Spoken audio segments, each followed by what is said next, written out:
오늘 밤, 오늘도 오래된 서류철을 펼쳐듭니다. 누군가는 버려진 민원 기록이라 부를지 모르겠지만 내게 이 문서들은 누군가의 마지막 목소리이자 흔적 없는 죽음이 남긴 유일한 실마리입니다. 이번에 여러분께 들려드릴 이야기는 광주 무등산 자락, 그 아래 거의 잊힌 마을 근처에서 시작됩니다. 그곳엔 낡았지만 기이하게 잘 보존된 산장이 하나 있습니다. 사람들은 오래전부터 그 산장을 뒤안산장이라 불렀습니다. 등산객들이 잠시 쉬어가는 곳, 혹은 비를 피하는 곳 정도로만 알려져 있었죠. 그러나 거기서 몇 달 동안 머물렀던 한 남자가 남긴 기록은 분명히 말하고 있습니다. 그 남자의 이름은 윤재명. 35, 광주에서 작은 인테리어 업체를 운영하던 사람이었습니다. 그는 한동안 이유 없는 불안에 시달렸다고 했습니다. 어떤 날은 가슴이 묵직하게 눌리고 어떤 날은 창문 바깥에서 누가 자신의 이름을 아주 작게 부르는 것 같았다고 했죠. 그는 처음엔 스트레스 때문이라고 생각했습니다. 직원을 둘이나 내보낸 뒤 혼자서 일을 다 떠안아야 했거든요. 하지만 같은 현상이 집이 아닌 다른 장소에서도 들려오기 시작하면서 그 남자는 조금씩 무너져 갔습니다. 결정적인 계기는 회사 납품 현장에서 벌어졌습니다. 벽 실측을 끝내고 자를 집어넣다가 그는 분명 수평계가 떨어지는 소리를 들었습니다. 돌아봤죠. 하지만 바닥에는 아무것도 없었습니다. 그런데 그때였습니다. 누군가 정말 아주 조용히 그의 귓가에서 이렇게 속삭였습니다. 재명아. 그 남자는 그 자리에서 그대로 주저앉았습니다. 현장에 있던 다른 사람들은 그가 빈혈이라도 온 줄 알고 달려왔지만 그가 들은 목소리를 들은 사람은 아무도 없었습니다. 그날 이후 그는 더 이상 평범한 일상을 유지할 수 없게 되었고 결국 한동안 쉬기로 결심했습니다. 지인이 소개해준 곳이 바로 무등산 뒤안산장, 겨울엔 사람 발길이 거의 끊기는 조용하기만 한 산장이라고 했습니다. 거기 가면 잠은 잘 올 거야. 공기가 다르거든. 그 말을 믿은 그는 작은 가방 하나를 들고 무등산으로 향했습니다. 뒤안산장은 정면에서 보면 별 특징이 없어 보였다고 합니다. 낡은 목재, 빗물이 스민 흔적들, 이끼가 붙은 기둥. 예전에 누군가 살았던 흔적이 남아 있었지만 최근에는 관리만 되는 상태. 산장은 평소 인적이 드물어 예약만 하면 단독으로 빌릴 수 있었고 관리인은 낮에만 들러 기본 정리만 해준 뒤 바로 내려간다고 했습니다. 그 남자는 그 적막함이 오히려 편했다고 적었습니다. 그러나 첫날 밤 그는 바로 전조를 맞이합니다. 그날 저녁 짐을 풀고 난 뒤 그는 산장 주변을 산책했습니다. 겨울이 거의 끝나가는 3월이라 바람은 차갑지도 완전히 따뜻하지도 않은 애매한 온도였죠. 그때 그는 산장 오른편에 이상한 고목 한 그루가 서 있는 것을 발견했습니다. 처음엔 그냥 오래된 나무라고 생각했지만 이상하게 그 나무는 뿌리 근처가 마치 사람 다리처럼 사람이 서 있는 자세를 연상시켰다고 했습니다. 그는 발걸음을 멈추고 기묘한 느낌을 떨쳐내려 했습니다. 하지만 그때였습니다. 나무 위쪽에서 바람이 불지도 않는데 마른 가지 하나가 스르륵 스스로 흔들렸다고 합니다. 바람 때문이 아니었습니다. 그는 분명 느꼈습니다. 주변의 공기가 고요했다는 것을. 그때 나무 위쪽 어딘가에서 아주 작고 희미한 그러나 또렷한 소리가 들립니다. 재명. 그 남자는 숨을 멈췄습니다. 그리고 자신이 잘못 들었을 거라고 생각했습니다. 도시에서 계속 스트레스를 받다가 이곳에 오자마자 환청을 들은 것일지도 모른다고. 하지만 그 소리는 다시 한번 그리고 이번에는 조금 더 선명하게 이어졌습니다. 재명아. 그는 갑자기 등골이 차갑게 식는 걸 느꼈습니다. 그리고 본능적으로 절대 뒤돌아보지 말아야 한다는 이상한 감각이 뒷목을 타고 올라왔다고 했습니다. 그는 산장을 향해 뛰었습니다. 문을 닫고 숨을 고르는데 밖에서는 아무 소리도 들리지 않았습니다. 그 일은 그가 뒤안 산장에 도착한 첫날 밤이었습니다. 다음 날 아침, 그 남자는 관리인을 만났습니다. 관리인은 나이가 들어 보였고 성격이 조용했으며 대화도 짧게 끝내는 편이었습니다. 어젯밤에 혹시 저기 오른쪽에 있는 큰 고목, 그거 원래부터 있었나요? 그가 조심스럽게 묻자 관리인은 잠시 생각하더니 고개를 끄덕였습니다. 예, 아주 오래됐죠. 이 산장보다 먼저 있었으니까요. 근데 이상한 소리가 들리던데. 뭐 동물인가요?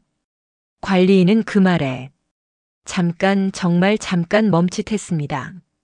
그리고 표정을 숨기듯 외투를 정리하곤 대답했습니다. 겨울엔 뭐 솔개나 까마귀가 울기도 하고요. 산에선 별소리 다 들립니다. 신경 쓸 거 없습니다. 아무렇지 않은 대답이었지만 남자는 그 사람의 눈빛이 순간적으로 식어버린 것을 확실히 느꼈다고 적었습니다. 그리고 관리인은 뒤이어 경고처럼 말을 덧붙였습니다.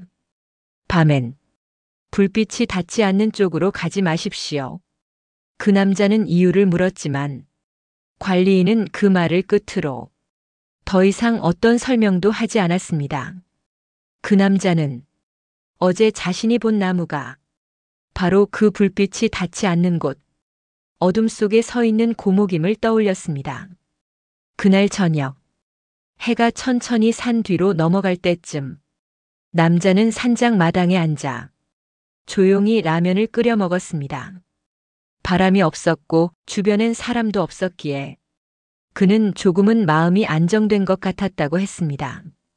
그러나 해가 완전히 사라지고 산장이 어둠에 잠길 무렵 그는 한 가지 사실을 깨달았습니다. 어젯밤 자신을 부르던 나무가 있는 방향만 유독 더 어두웠습니다. 다른 쪽은 희미하게 빛이 퍼져 있었지만 그 나무가 서 있는 자리만 마치 새까만 천을 들이운 듯 깊게 내려앉아 있었습니다. 그리고 그 순간 어둠의 그 끝에서 한 줄기 작은 파문처럼 소리가 번져왔습니다. 제명. 그 남자는 젓가락을 떨어뜨렸습니다. 그러나 그 소리는 중간에 끊기듯 사라졌습니다. 그는 스스로에게 말했습니다. 착각이다. 어제 겁을 먹어서 오늘도 들리는 것뿐이다. 하지만 그는 아는 듯 했습니다. 그 소리엔 사람의 호흡이 섞여 있었다는 것을. 그날 밤 남자는 결국 잠을 이루지 못했습니다. 누울수록 벽 너머에서 나무를 타고 올라오는 듯한 기묘한 마찰음이 들렸고 얼마 지나지 않아 그 소리는 방향을 잡은 듯 창문 쪽으로 이동해 왔습니다. 극극극. 그는 눈을 감고 귀를 막았습니다. 그런다고 해서 그 소리가 사라지는 건 아니었습니다. 오히려 점점 더 뚜렷해졌습니다. 그리고 마지막에는 이렇게 변했습니다. 제명아. 그는 획 몸을 일으켰습니다. 창문 방향을 쳐다보았죠. 하지만 창문 바깥에는 아무것도 없었습니다. 오직 숲의 어둠만. 그때였습니다. 유리의 손끝이 스치며 내려가는 듯한 흐릿한 자국이 천천히, 아주 천천히 선명해지기 시작했습니다. 그는 뒤로 물러섰습니다. 숨이 턱 막히는 듯한 감각. 그리고 순간 그 자국이 향하는 방향을 보며 그는 깨달았습니다. 그 자국, 그 손가락의 길이와 간격이 사람 손이 아니라 긴 가지 하나의 형상과 너무 비슷하다는 사실을. 그 남자는 결국 새벽 3시에 산장 밖으로 뛰쳐나갔다고 적었습니다. 어차피 창문 앞에 무엇이 있었든 보고 싶지 않았기 때문입니다. 그러나 산장 밖은 더 끔찍했습니다. 나무들이 흔들리지도 않았는데 그중 단 하나, 그 고목만 천천히 아래쪽에서 위쪽으로 어딘가를 더듬는 듯 스스로 움직이고 있었습니다. 그리고 그 움직임의 끝에서 한 줄기 목소리가 바람처럼 흘러왔습니다. 여기 있네. 남자는 소리쳤습니다. 그리고 산장 안으로 다시 도망쳐 문을 잠근 뒤 해가 뜰 때까지 떨며 숨어 있었습니다. 6. 다음 날 아침, 그는 관리인을 붙잡았습니다. 저 나무, 도대체 뭐예요? 어젯밤에 저를 부르는 것 같았어요. 관리인은 미묘한 표정으로 그를 쳐다봤습니다. 그러고는 한숨인지 아니면 체념인지 모를 소리를 내뱉었습니다. 그 나무, 건드리지 마십시오. 원래 이름 부르는 겁니다. 남자는 얼어붙었습니다. 뭐라고요? 옛날부터 그랬어요. 어둠 깊을 때 자기 이름을 아는 사람을 부릅니다. 왜 그런 걸 부르는데요? 관리인은 대답하지 않았습니다. 오히려 그에게서 시선을 피했습니다. 그리고 말하더군요. 이 산장에 오신 분들 중 그 나무 소리 처음 듣는 사람은 드뭅니다. 남자는 숨이 멎었습니다. 그럼 다른 사람들은 어떻게 됐는데요? 관리인은 대답하지 않았습니다. 대신 낡은 비닐 폴더 하나를 내밀었습니다. 여기 전에 묵었던 사람들이 남기고 간 기록입니다. 읽어보시면 이해하실지도 모르겠네요. 그 남자는 그 기록을 받아들었습니다. 그리고 그 속에 담긴 내용이 자신이 겪은 것과 거의 똑같다는 것을 깨달았습니다. 하지만 더 끔찍한 건 기록의 끝부분이 모두 같은 문장으로 끝나 있었다는 사실입니다. 밤에 그 나무가 내 이름을 부른다. 물론 그 누구도 그 이후 어떤 일이 있었는지는 남기지 못했습니다. 기록은 거기서 끝났고 사람도 그 뒤로 아무 흔적 없이 사라졌습니다.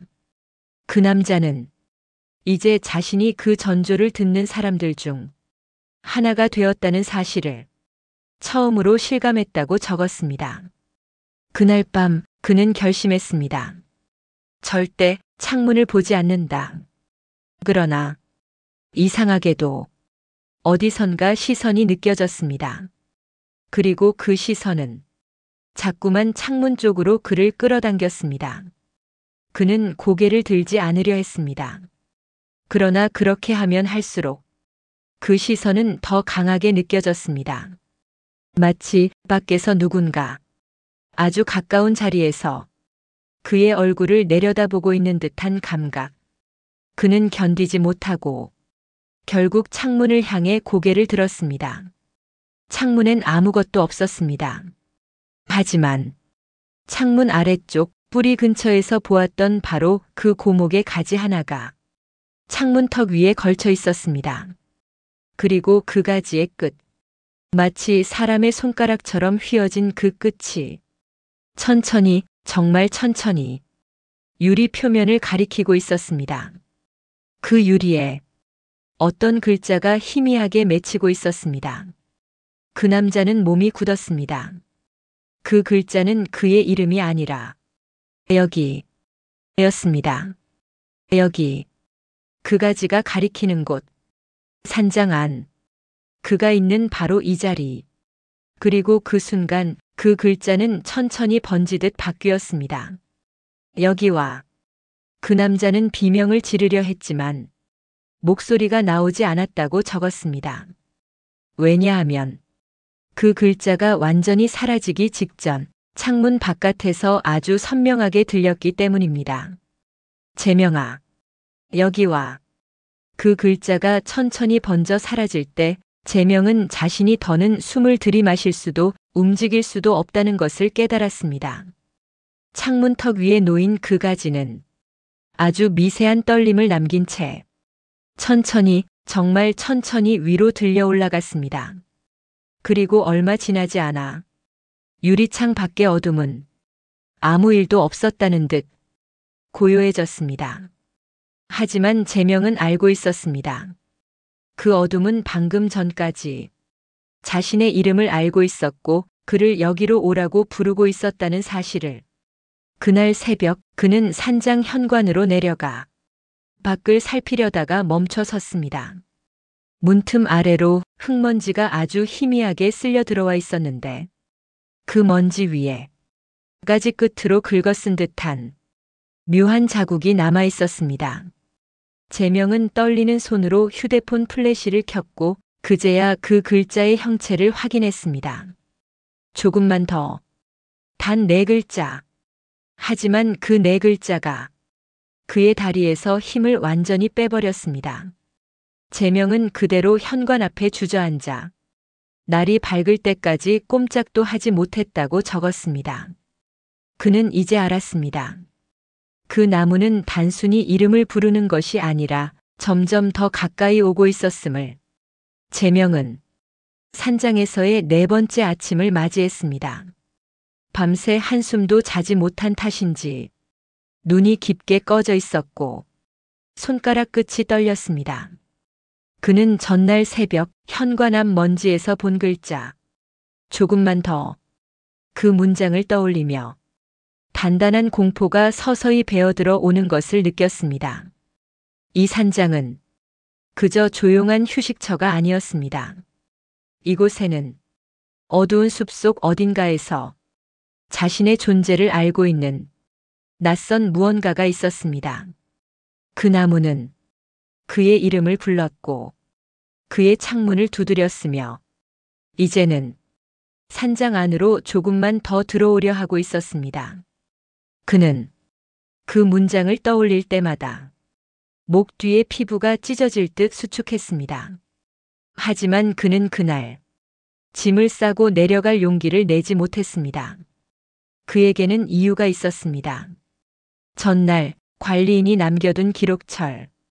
그곳에는 자신과 똑같은 일을 겪은 사람들이 남긴 조각난 이야기들이 담겨 있었습니다. 그 기록은 단순한 민원이나 투숙 후기 같은 것이 아니었습니다. 마치 누군가 마지막으로 남긴 유서의 파편 같았습니다.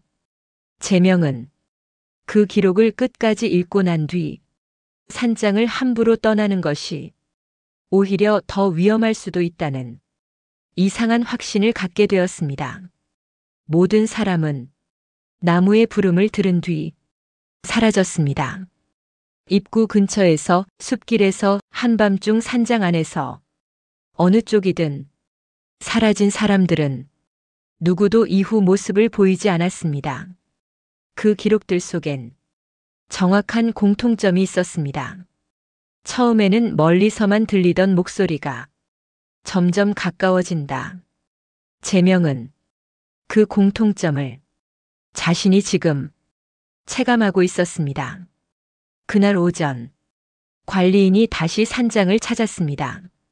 제명은 그와 마주하는 것이 두려웠습니다. 관리인에게서 무엇인가 비정상적인 속내가 느껴졌기 때문이었습니다. 하지만 관리인은 평소와 다름없이 보였습니다. 혹시 기록은 다 보셨습니까? 제명은 침을 삼키며 고개를 끄덕였습니다. 관리인은 잠시 입술을 다물더니 말했습니다. 자꾸 소리가 들리죠? 그는 잠시 말을 잇지 못했습니다. 그리고 결국 솔직하게 털어놓았습니다. 네, 있어요. 어제는 창문을 긁고 오늘 새벽엔 글씨까지.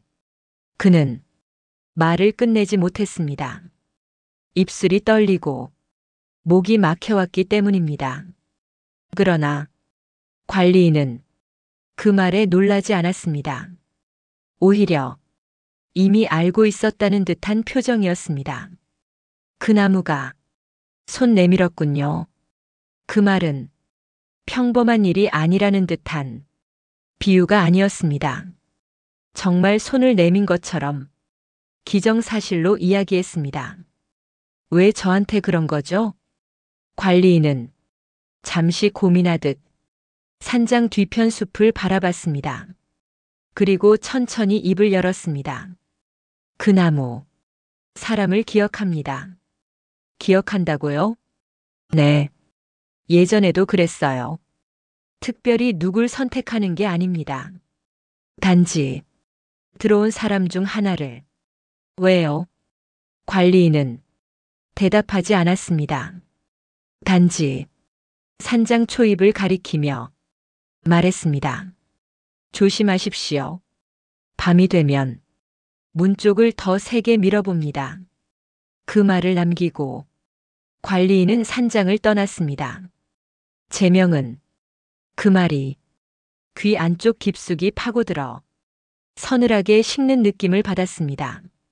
문을 세게 민다. 그 말은 문을 두드리거나 스치는 것이 아닌 진짜 들어오려고 한다는 말이었습니다. 3. 그날 오후, 제명은 산장 주변을 둘러보기로 했습니다.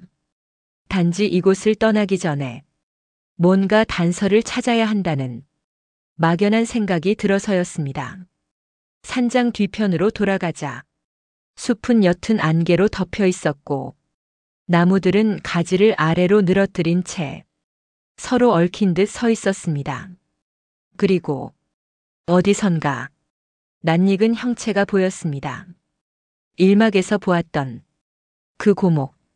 하지만 그 나무는 분명히 산장 오른편에 있었습니다. 그런데 오늘은 산장 뒤편에 서 있었습니다. 제명은 그 사실을 깨닫는 순간 심장이 멈춘 듯한 충격을 받았습니다. 그는 분명 잘못 본 것이라고 스스로를 설득하려 했습니다. 하지만 나무의 뿌리 모양, 말라붙은 가지의 각도, 높이와 형태, 모든 것이 완벽하게 동일했습니다. 그 나무는 위치를 옮긴 것입니다. 그저 조금 더 가까운 곳으로.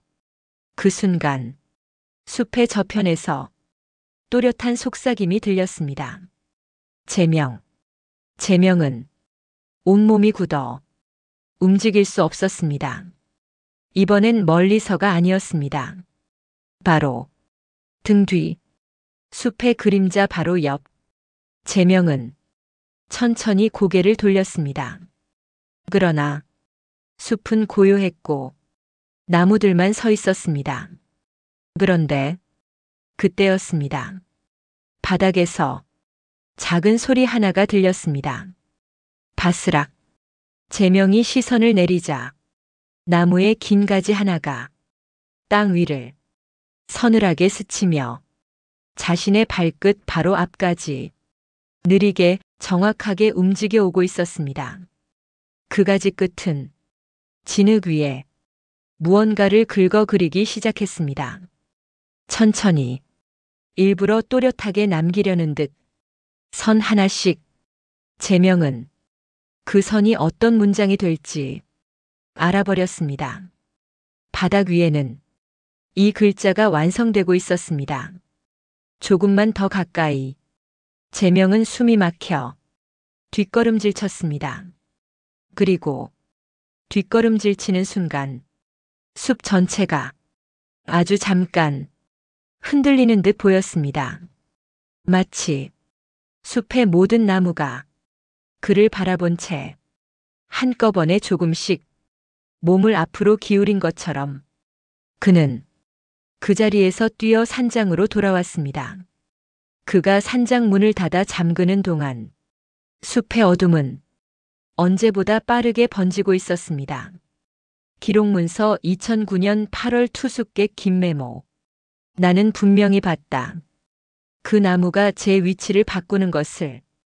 처음 봤을 땐 멀리 있었는데 다음 날엔 산장 뒤편으로 와 있었다. 어젯밤엔 창문에 가지 하나가 걸려 있었다. 분명 바람은 불지 않았는데 오늘은 문틈 아래로 흙 같은 게 스며들었고 그 위에 글자가 남아 있었다. 이제 나는 안다. 그건 나무가 아니다. 무언가가 나무의 모습을 하고 있을 뿐. 이 산장에서 나만 겪는 일이 아니다. 앞선 사람들도 모두 똑같았다. 내가 마지막이 아니었으면 좋겠다. 메모는 그 마지막 문장 이후로 흐릿하게 번져 있었고 글씨는 갑자기 중단되어 있었다. 관리인 기록에 따르면 그 투숙객은 그날 밤 이후 사라졌다. 4일째 해가 저물어 갔습니다. 제명은 커튼을 치고 문 앞에 의자와 캐비닛을 밀어두며 어떤 상황에도 대비하려 했습니다. 하지만 이미 알고 있었습니다. 그 나무는 문턱 하나로 막을 수 있는 존재가 아니라는 것을. 해가 완전히 내려앉자 산장 내부는 이상할 정도로 조용해졌습니다. 일반적인 산장이라면 작은 벌레 소리나 나무가 수축하며 내는 소리가 들려야 했지만 이 산장은 숨을 멈춘 것 같았습니다. 그리고 조용함이 완전히 고여 있다고 느낀 순간 톡 어딘가에서 가볍게 두드리는 소리가 났습니다. 제명은 몸이 굳었습니다. 숨조차 들이쉬기 어려웠습니다. 톡. 이번엔 조금 더 크게 문 쪽이었습니다. 제명은 의자 뒤에 몸을 숨긴 채 시선을 문으로 고정했습니다. 문은 아직 잠겨 있었습니다. 그러나 문 아래 틈에서 어둠이 미세하게 흔들리고 있었습니다. 그 어둠 사이로 뭔가 길고 가느다란 형체가 천천히 밀려 들어오고 있었습니다. 나뭇가지였습니다.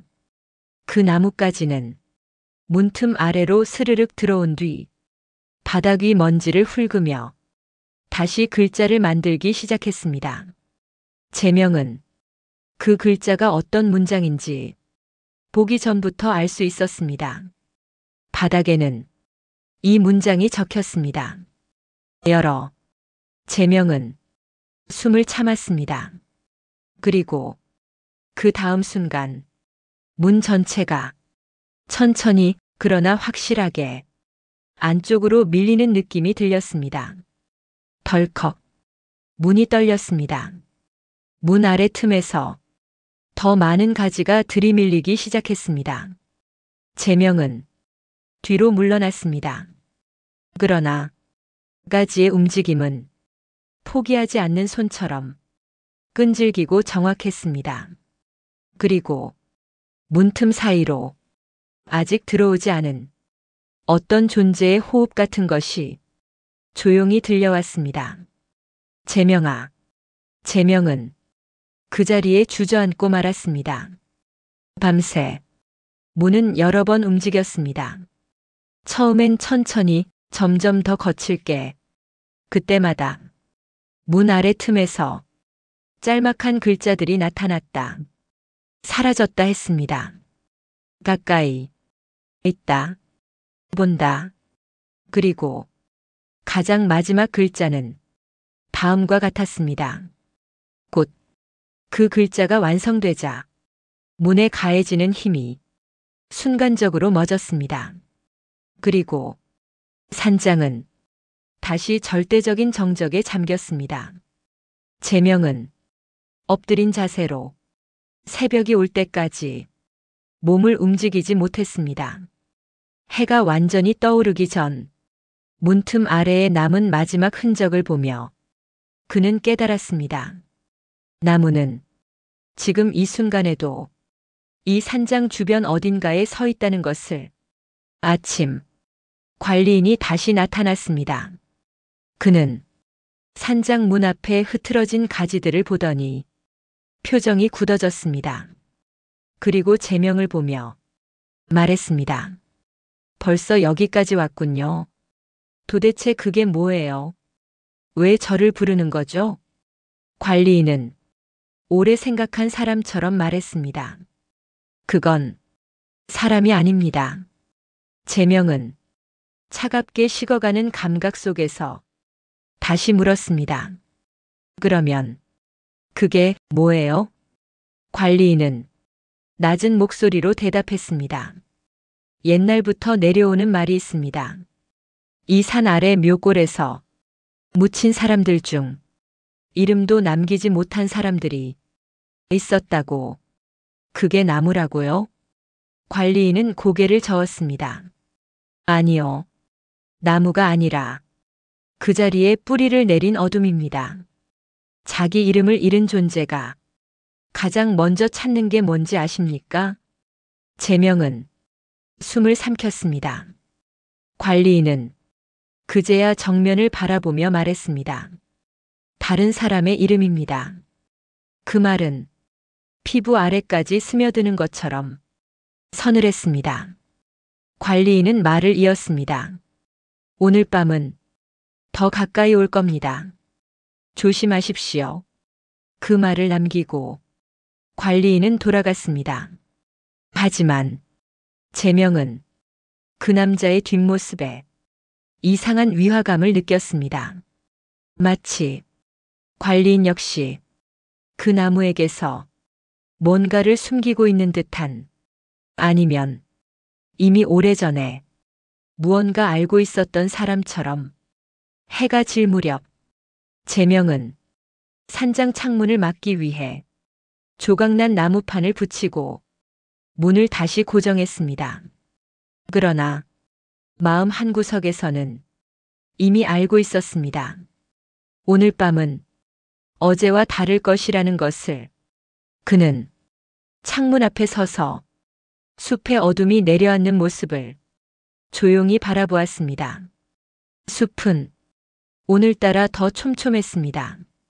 어둠이 내려앉자 나무들의 경계가 모두 한 덩어리처럼 합쳐졌고, 그 어둠 한가운데 아주 미세하게 움직이는 그림자 하나가 떠올랐습니다. 제명은 숨을 멈췄습니다. 그는 알아버렸습니다.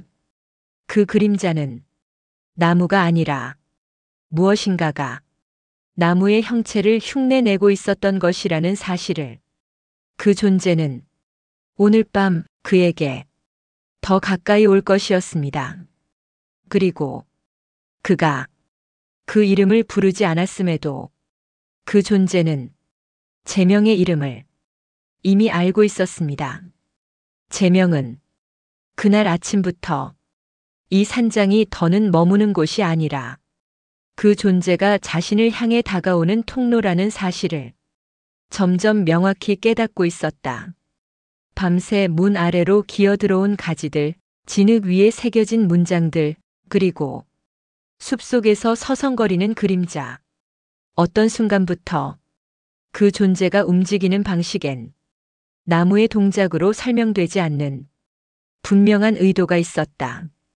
그 나무는 그의 이름을 알고 있었고, 그의 위치를 알고 있었고, 그의 공포가 극대화되는 순간을 정확히 골라 다가오고 있었다. 어젯밤 마지막에 남은 글자. 곧 그 글자는 제명을 최악의 상상으로 몰아넣었고, 그는 더는 이곳에 머무를 수 없다고 판단했다. 그러나 산장을 떠나는 것은 그가 생각한 것보다 더 어려운 일이었다. 어둠이 깔리기 전 그는 이미 숲을 바라보는 것조차 힘들어지고 있었다. 그 숲엔 가까이 오려는 의지를 가진 존재가 서 있었기 때문이었다. 그 존재가 어젯밤보다 더 가까운 거리에서 제명에게 닿으려 하고 있다는 것이 분명해졌다. 문제가 있었다. 그 존재는 밤에만 움직였다. 그렇다면 제명이 움직일 수 있는 시간은 딱 오늘 낮뿐이었다. 그는 그 사실을 알고 짐을 싸기 시작했다. 그러나 짐을 싸던 손이 어느 순간 멈추었다. 문득 산장 창문 너머로 무언가 스치는 것 같았다. 그는 조심스럽게 커튼을 젖혔다. 창문 밖엔 비어있는 산장 뒤편의 공터가 보였다. 그 자리는 어제 나무가 서 있던 곳이었다. 그런데 오늘은 그 자리에 아무것도 없었다. 나무가 다시 이동한 것이었다. 그 순간 재명은 본능적으로 느꼈다. 오늘 무언가가 끝까지 다가온다. 짐을 거칠게 가방에 쑤셔 넣고 산장 밖으로 나가려던 순간 문턱 바로 앞에서 발끝이 멈췄다. 문 안쪽에 쌓여있던 먼지가 꼭 누군가 손바닥으로 훑은 것처럼 매끈하게 정리돼 있었다. 그리고 거기엔 새로운 글자가 흐릿하게 남아 있었다. 낮에도 보고 있다. 재명은 숨을 들이켰다. 낮에도 그 존재는 밤에만 움직이는 것이 아니었다. 그는 더는 문을 열지 못했다. 문 밖에 서 있을지도 모른다는 막연한 공포가 아니라 문을 열어도 아무것도 보이지 않을 것이라는 확신 때문이었다. 그 존재는 분명히 이동해 있었다. 하지만 그가 눈으로 볼 수 있는 모습으로 재명에게 접근하는 것은 아니었다. 가장 무서운 점은 그 존재가 나무의 외형을 벗어난 순간 어떤 모습일지 전혀 상상이 되지 않는다는 사실이었다. 재명은 산장을 빙 두른 어둠의 방향으로 조심스럽게 시선을 돌렸다. 산장 뒤편 어제 고목이 있던 자리가 비어 있었다면 오늘은 어디 있는 걸까? 그 질문은 곧 스스로 답을 드러냈다. 그날 오후 관리인이 다시 산장을 찾았다. 이번엔 평소보다 더 빠른 걸음이었다. 재명은 문을 열어주지 않았다. 오히려 문틈 사이로 그를 확인했다. 관리인은 어제보다 더 낡아 보였다. 눈동자가 수척했고 어깨는 축 처져 있었다. 문 좀 여시오. 급히 드릴 말씀이 있습니다. 재명의 심장이 크게 뛰었다. 문을 열어도 괜찮을까? 아니면 문을 열어선 안 되는 걸까? 관리인의 목소리는 떨리고 있었지만 그 떨림 속에 설명할 수 없는 어떤 조급함이 스며 있었다. 오늘 밤 아무 일도 없을 거라고 스스로에게 말하지 마시오. 그 말 한마디가 재명의 몸을 굳게 만들었다. 무슨 뜻입니까? 그 나무. 아니, 그것은 오늘 한 번 더 움직일 겁니다. 재명은 문틈 사이로 관리인의 얼굴을 바라보았다. 지금껏 본 그 어떤 표정보다 더 지친 얼굴이었다. 제가 도울 수 있는 게 없습니다. 그 말엔 후회와 체념이 겹쳐 있었다. 왜요? 왜 나입니까? 관리인은 잠시 말을 잇지 못했다. 그러다 억지로 입을 열었다. 당신이 처음 들었을 때 대답을 했기 때문이요. 재명의 눈이 커졌다. 제가 뭐라고 했는데요? 누구지? 라고 했을 때요. 재명의 숨이 멎었다. 그날, 산장에 처음 왔던 날, 처음 이름을 들었을 때, 그는 정말로 혼잣말로 중얼거렸다. 누구지? 그 한마디가 응답으로 간주된 것이었다. 그리고 그 존재는 그 순간부터 재명의 이름을 배우기 시작한 것이었다. 관리인은 낮게 말했다. 이름을 가진 존재는 자기 이름을 잃은 걸 가장 두려워한다오. 그래서 다른 사람의 이름을 자꾸 불러보는 겁니다. 재명의 손이 떨렸다. 그럼 그 나무가 제 이름을 왜? 관리인은 마치 오래된 죄를 고백하는 사람처럼 무겁게 대답했다. 당신의 이름으로 자기 자리를 채우려고 하는 겁니다. 그 말은 당신이 제보 기록 1997년 산장 실종 사건 조사 메모. 실종자 박 씨는 처음에 단순한 소리가 들렸다고 기록함. 그 소리는 이름이 아니라 먼저 질문을 던지는 형태였음. 거기 누구요? 라고 답한 뒤부터 창문을 두드리는 소리와 문이 흔들리는 감각이 시작되었다고 함. 실종 전 마지막 글로 남긴 말은 이름을 잊는다는 게 뭘까? 였다. 메모는 담당자의 의심과 공포가 뒤섞인 채 마지막에 이렇게 적혀 있었다. 그 존재는 사람의 이름을 빼앗는다. 관리인은 마지막으로 말했다. 오늘 밤 당신이 부르면 그건 문을 넘을 겁니다. 제명은 소리를 질렀다. 제가 왜 부릅니까? 그것들은 사람이 가장 약해지는 순간을 알고 있습니다. 그리고 그 순간을 기다립니다. 잠시 정적. 관리인은 더는 말할 힘이 없다는 듯 고개를 숙였다. 문에 기대지 마시오. 창문에 다가가지 마시오. 4번 움직입니다. 그리고 4번째가 지나면 그 말 끝을 관리인은 삼켰다. 제명은 그 이어지지 않은 문장을 끝내 묻지 못했다. 관리인은 마치 자신도 더는 감당할 수 없다는 듯 산장을 떠났다. 제명은 그가 내려가는 숲길을 보며 왠지 다시 보지 못할 것 같다는 불길한 감각을 느꼈다. 해가 지기 시작했다. 숲의 그림자가 길어지고 산장 안의 온도는 서서히 내려갔다. 제명은 등 뒤로 흡수되는 어둠이 오늘따라 더 빨리 내려온다고 느꼈다. 그는 산장 남쪽 벽을 따라 모든 틈을 확인했고 문 위에 걸쇠를 덧대고 창문을 6겹이 천으로 막았다. 그러나 아무리 막아도 한 가지 감각만은 막을 수 없었다. 산장을 감싸는 보이지 않는 시선. 그 시선은 가까워졌다. 멀어졌다. 다시 가까워졌다. 또 멀어졌다. 마치 어둠 자체가 제명을 확인하는 것처럼. 그리고 완전한 어둠이 내려앉았다. 그 순간 첫 번째 움직임이 시작됐다. 툭. 산장 오른편 벽. 제명은 그 소리만 듣고도 그 존재가 어디 있는지 본능적으로 알 수 있었다. 벽을 스치는 가지 끝. 그리고 작은 긁힘.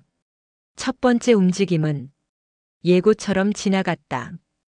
그러나 몇 분 지나지 않아 두 번째가 찾아왔다. 툭. 이번엔 천장의 석가래 쪽. 제명은 천장을 쳐다보지 않았다. 천장을 보는 순간 무언가 눈을 맞출 것 같았다. 어둠은 지붕 위에서 천천히 걸음을 옮기고 있었다. 델컹. 지붕의 오래된 판자가 무언가의 무게를 버티는 소리를 냈다. 제명은 숨을 삼켰다. 그때 3번째가 왔다. 톡톡톡. 문 전체가 아주 미세하게 안쪽으로 눌리는 소리. 제명은 그때 깨달았다. 4번째는 문이 아니다. 그 존재는 마지막에 자신이 가장 두려워하는 장소로 온다. 그가 가장 두려워하는 곳은 창문이었다. 아무것도 보이지 않을 창문. 하지만 그 너머에 무엇인가가 확실히 서 있을 창문. 그리고 마침내 4번째 움직임이 왔다. 창문 틀이 아주 천천히 안쪽으로 휘어졌다. 천이 울렁이며 안쪽으로 빨려들 듯 움직였다.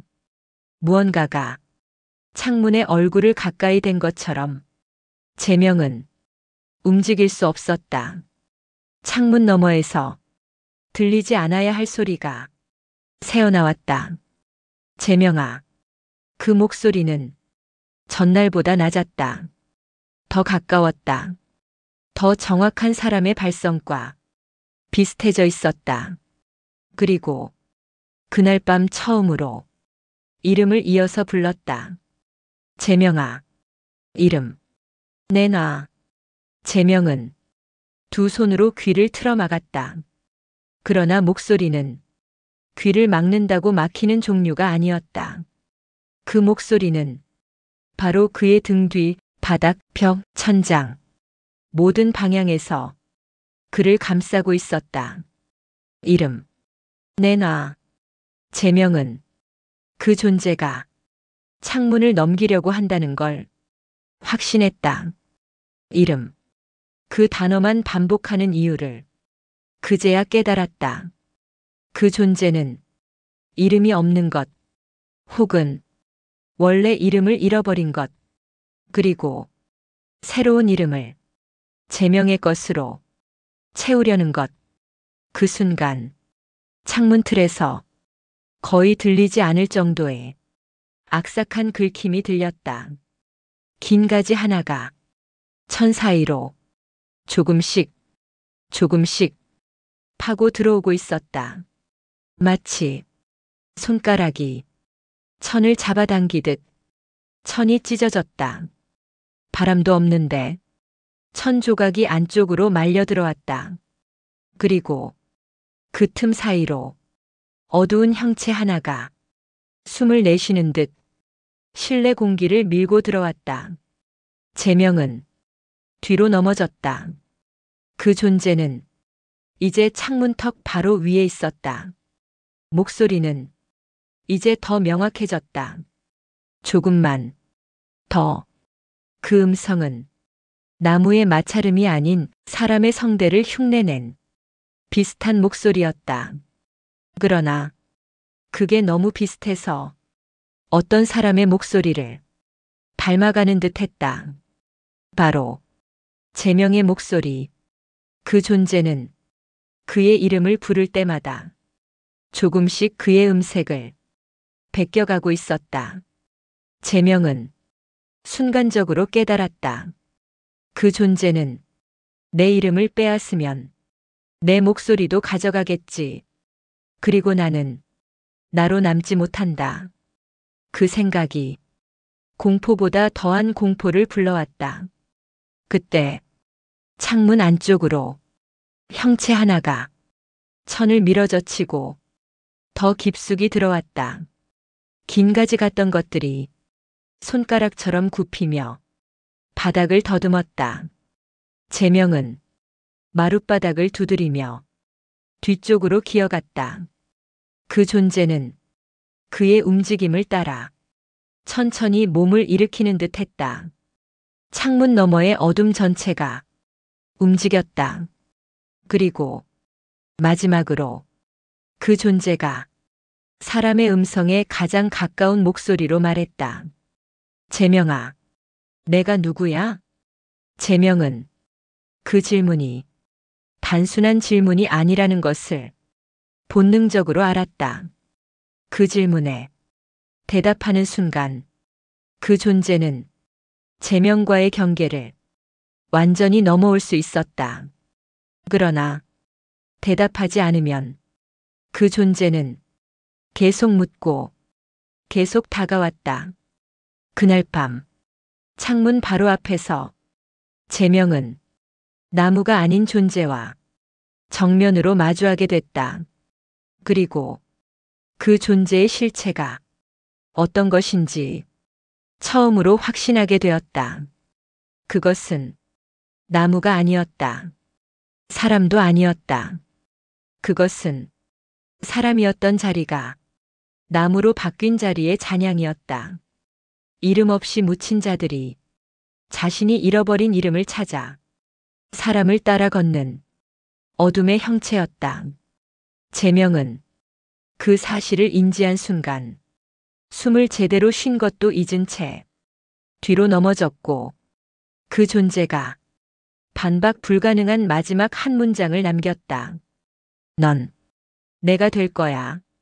창문 위 천이 찢어지고 그 틈 사이로 기어들던 형체는 어느 순간 재명을 향해 더 깊숙이 몸을 굽혔다.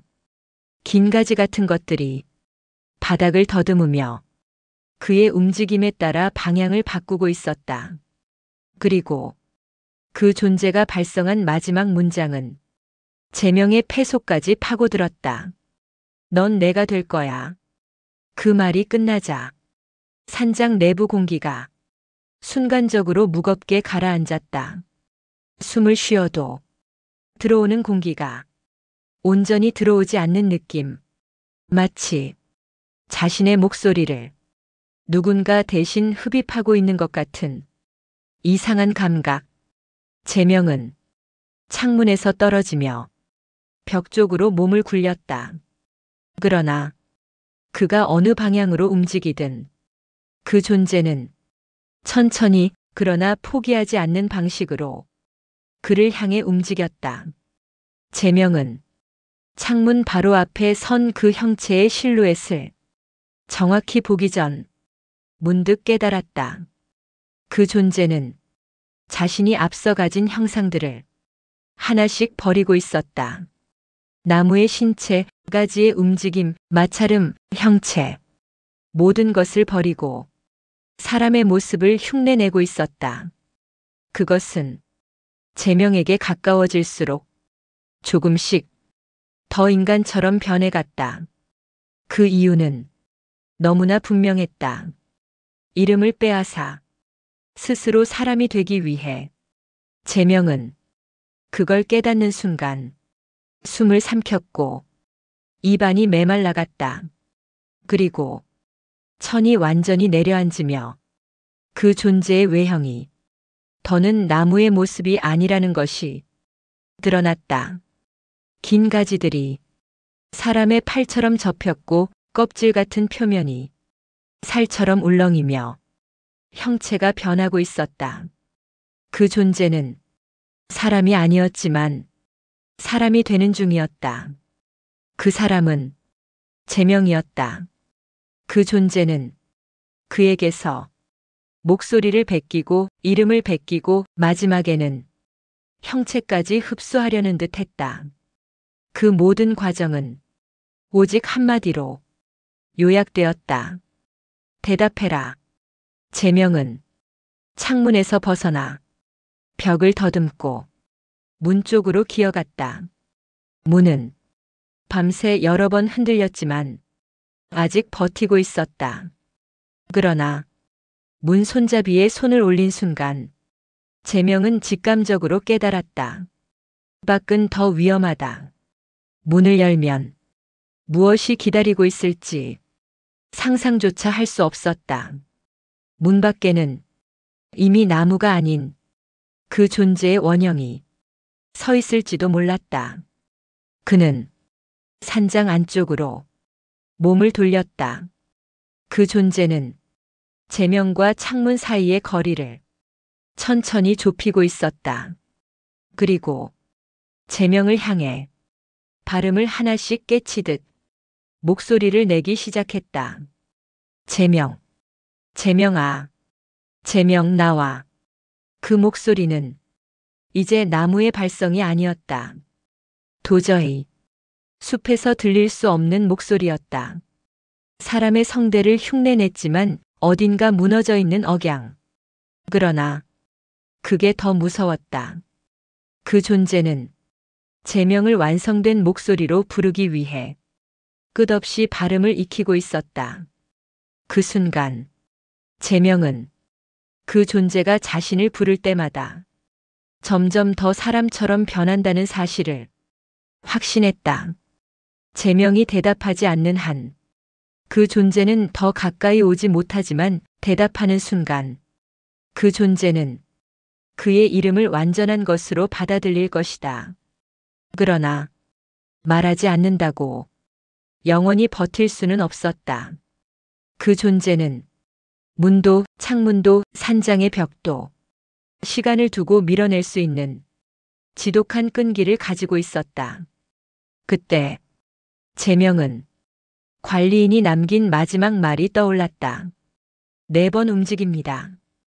그리고 4번째가 지나면 그 말의 끝은 자르듯 끊겼다.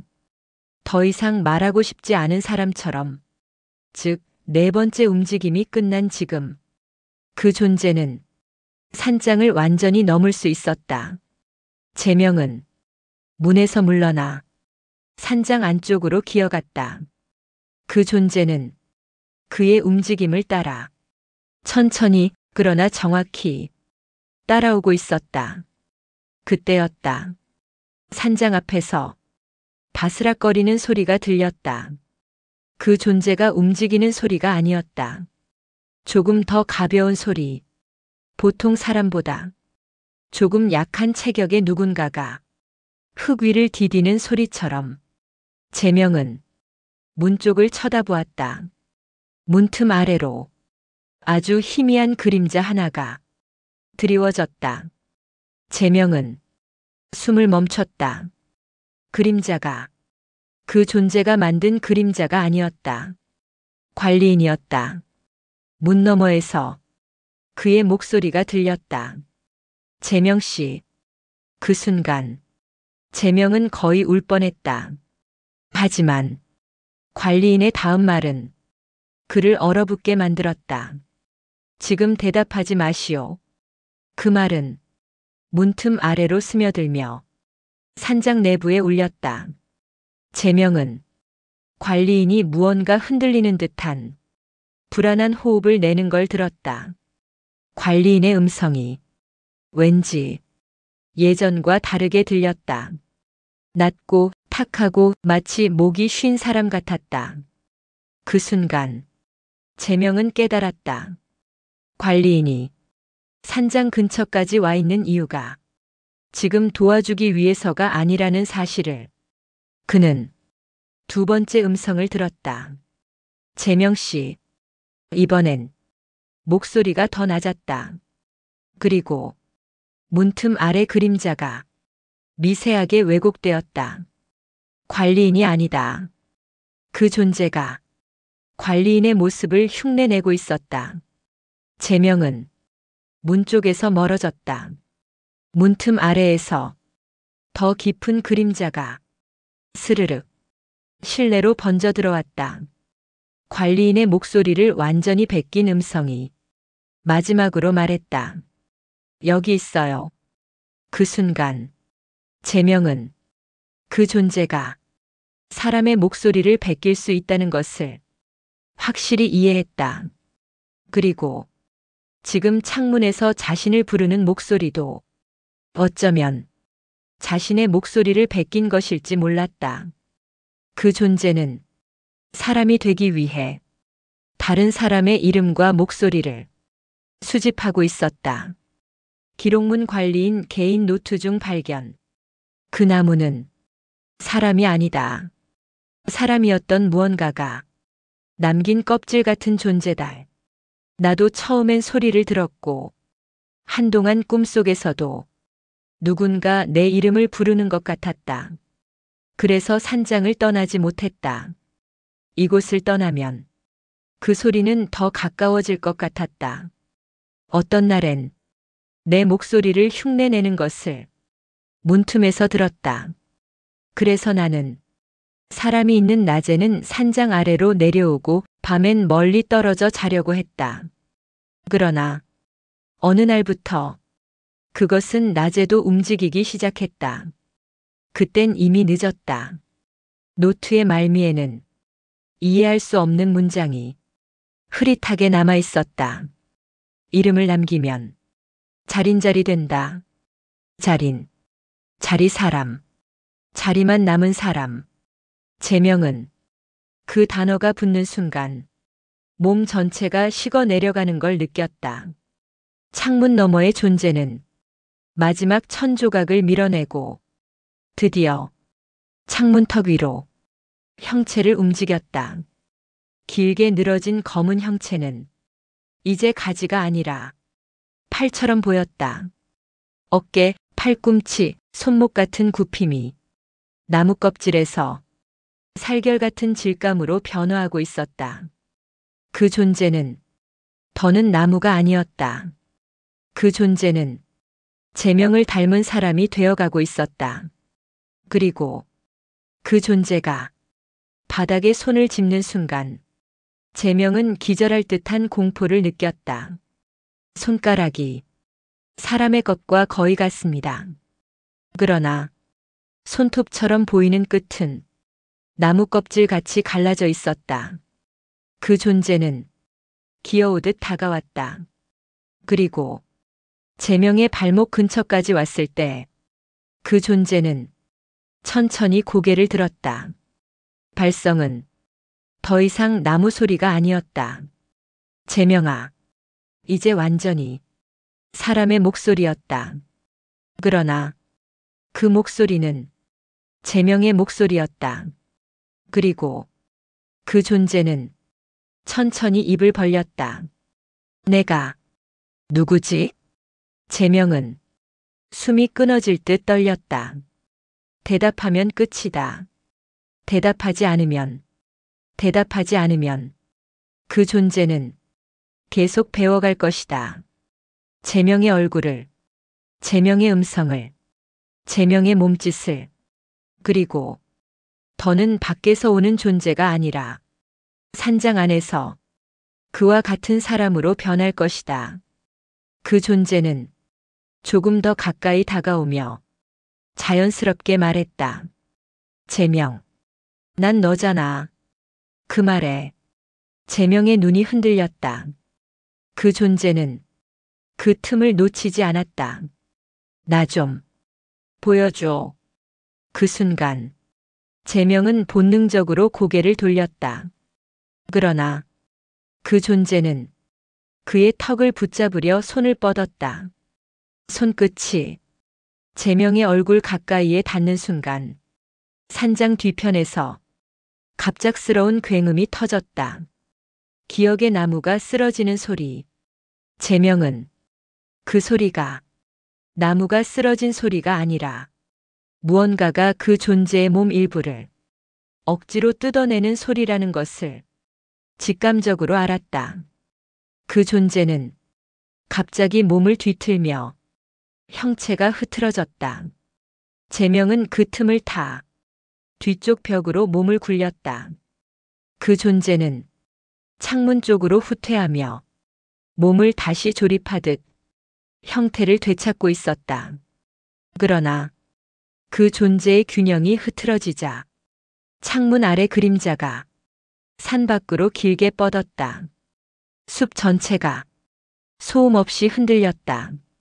그 존재는 자신의 자리를 잃어버린 듯 불안정하게 떨렸다. 그리고 제명은 그 존재가 처음으로 본색을 드러내는 순간을 목격했다. 그 존재는 사람처럼 변하던 모습을 버리고 나무처럼도 보이지 않는 빈 형체로 드러났다. 살도 나무 껍질도 아닌 속이 비어있는 틈, 이름을 빼앗아 그 틈을 채우려는 존재. 그 존재는 마지막으로 제명에게 속삭였다. 너라도 남아줘. 그 순간 제명은 문을 열고 산장 밖으로 뛰쳐나갔다.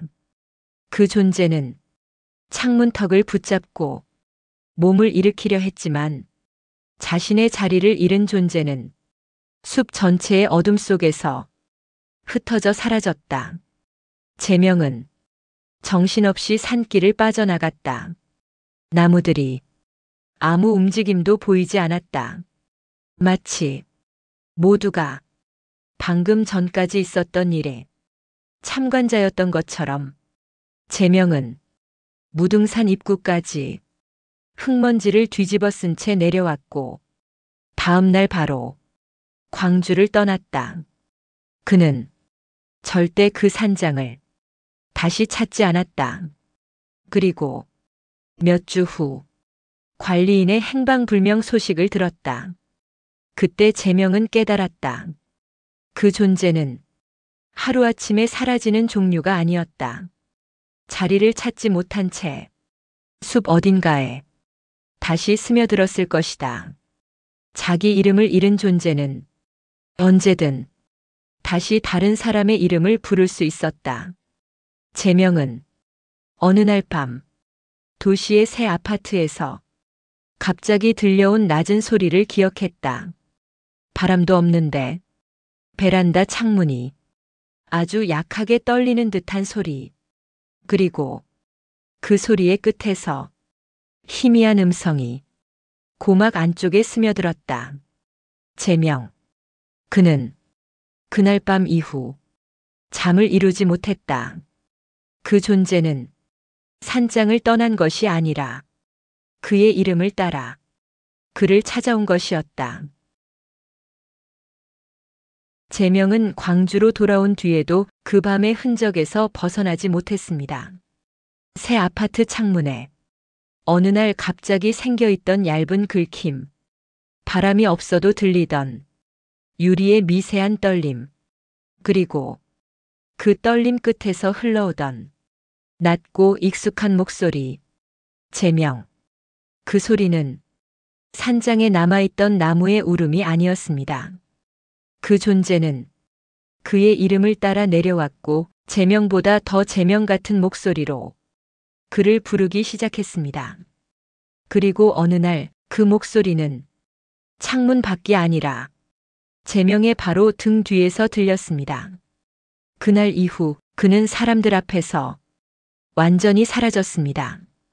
남겨진 건 벽지에 흐릿하게 적힌 4글자뿐이었습니다.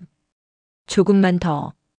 혹시 당신도 바람 없는 밤에 창문이 아주 살짝 떨리는 걸 느낀 적이 있습니까?